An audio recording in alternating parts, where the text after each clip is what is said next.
Assalamu Walaikum. Hello friends, how are you? Welcome back to my another video.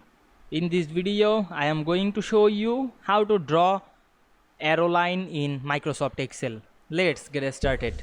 At first, you have to open your Excel workbook. Now we want to draw a arrow line. Go to the insert menu. Select the shape drop down menu.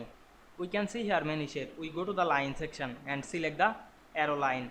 You can choose the double arrow or the in-blow arrow. Now I am select only the line arrow. Then you can draw the line arrow horizontally or vertically. Now I am draw horizontally.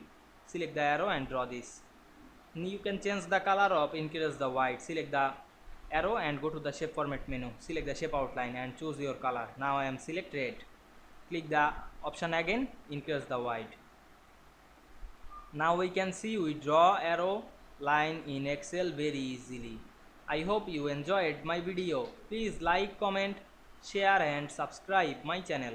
Thanks for watching.